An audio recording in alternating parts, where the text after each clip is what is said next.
One Piece chapter 1078 is here, so let's get into it. The chapter begins with Sentomaru and Stussy communicating on transponder snails. Stussy tells him that the world government is very prepared to get rid of Dr. Vegapunk. Researching the Void Century is the ultimate taboo in the One Piece world, and through Robin's backstory and the tragedy of Ohara, we have seen firsthand the lengths the world government will resort to in order to keep the Void Century, well, the Void Century.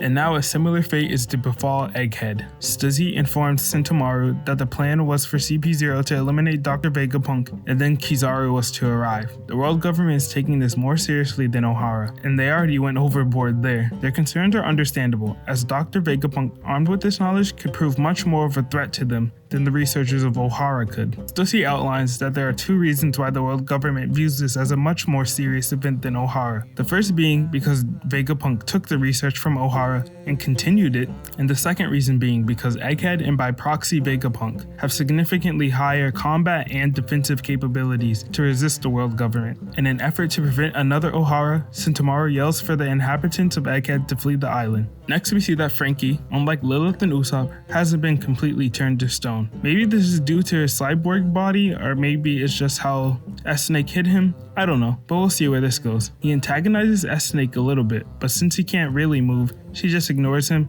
and takes out Pythagoras. Afterwards, we catch up with Chopper, Robin, and Atlas. We didn't get to see these guys last chapter. Robin tells Atlas not to worry about Nami screaming because there's someone who will always come to her aid, the one and only Mr. Prince, so they don't need to worry about her and can continue looking for Vegapunk. Atlas mentions that there's a sealed off lab that Vegapunk might be at. This is an interesting group to have run into the traitor, and hopefully this means that we get some Chopper and Robin action. We quickly cut back to Nami's group just to see Sanji flexing on the Seraphim. He catches S-Shark off guard by casually tanking his punch, completely unfazed, similar to when Queen's sword shattered, hitting him. I'm glad Oda is giving Sanji so much more respect, especially with how things started out post-time skip. We then catch up with Luffy's group, still fighting S-Hawk and S-Bear.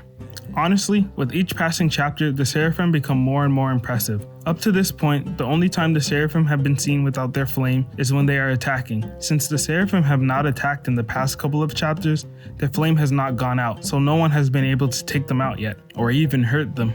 We then notice that S-Hawk is gone. Lucci suggests that S-Hawk is probably going after the weaker members, and Zoro decides to chase after him. And Big Boss Luffy commands Kaku to go with him. I'm so glad this Usopp gag is still going, and I love Kaku's delayed reaction. But as a whole, I'm kind of mixed on this. On one hand, I'm glad the Seraphim are so strong and durable, but on the other hand, Luffy is a Yonko who just defeated Kaido, the strongest creature in the world. There should be very few characters that should be able to shrug off attacks from Luffy at this point. It just comes across as if Oda nerfed Luffy for plot reasons. And I feel this is made even further worse by the fact that Oda is not having Luffy use Advanced Conqueror's Haki coding. Similar to Big Mom on Onigashima, why is Luffy not using it? It doesn't make sense and highlights my problems with Advanced Conqueror's Haki being so powerful. If it's so strong, why aren't they just using it all the time? I don't want to get too deep into this right now because I do plan to make a video about the problems with Haki in the series, but I just hope that Oda doesn't continue to be inconsistent with when characters use or don't use the appropriate abilities at logical times.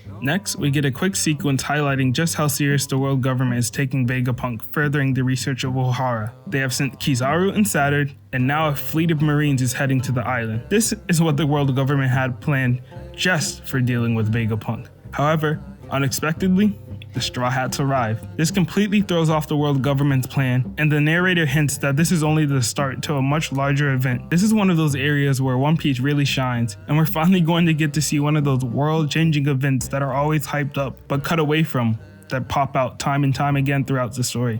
I'm excited, and I'm feeling the tension grow. The chapter ends with the traitor being revealed to be York. I don't know who predicted York, but the longer I sit with it, the more it makes sense. It was hard to predict her because I feel York hasn't spoken much compared to the other Vegapunks, and we even see her just sleeping in one of the scenes that she's in, but she is represented by desire, and now it seems she desires to be a celestial dragon, and also to be the only Vegapunk. Some are calling this reveal anticlimactic, but what did they expect? We've been at Egghead for a little over 15 chapters, and the fact that there was a traitor wasn't even an immediate plot point in chapter 1061 when we first got to Egghead. No matter which of the Vegapunks was revealed to be the traitor, it wasn't going to be as impactful as, say, Kanjuro's reveal, as he was a character that had been with us for 3 arcs at the point of his reveal. I think it's just a case of people's headcanons not being fulfilled, because me personally, I can't wait to see what happens next. Egghead is really ramping up, and somehow each chapter, Oda keeps building the tension. Let me know your thoughts on the chapter and Egghead as a whole in the comments below, and if you have time, check out my other videos.